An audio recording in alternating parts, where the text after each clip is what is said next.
From claims she's dabbling as a political lobbyist, what is Meghan planning to do next now? Hi, morning, Neil Sean here in the heart of London. Thank you for your company today.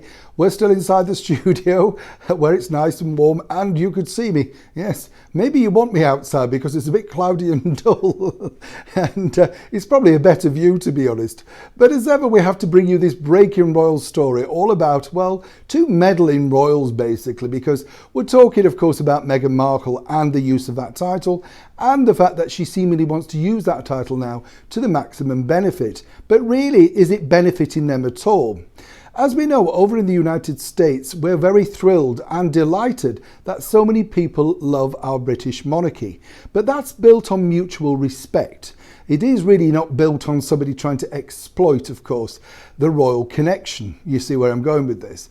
Now, as we know, Meghan Markle has already used that title twice so far, and of course on the cover of her book, which is entitled to do, I might point out.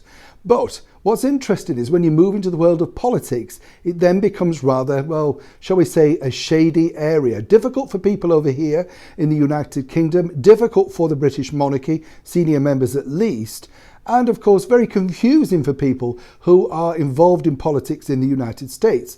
After all, who is Meghan Markle? And really, what clout does the Duchess of Sussex have?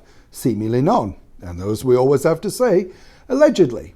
But according to a very good source, and I tell you this really as a very, very honest opinion, according to a very good source, Meghan plans to use this title to the maximum effect.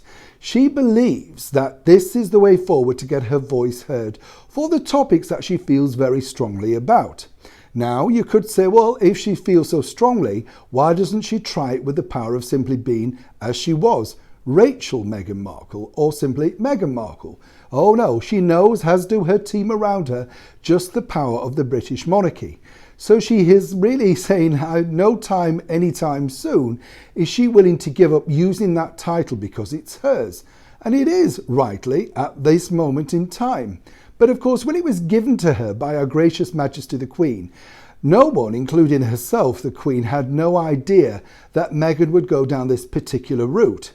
Now, we've seen this story before with Edward and Mrs. Simpson, and we know how badly that played out.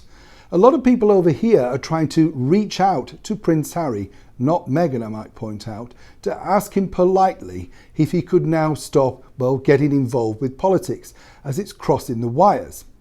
Another insider, though, tells me that perhaps it could be Prince Harry's idea. And again, we say allegedly, because it wouldn't be Meghan, but it would be he who knows just how powerful the connection between, well, politicians and senior people in politics in the United States would, of course, wish to take calls from a member of the British monarchy.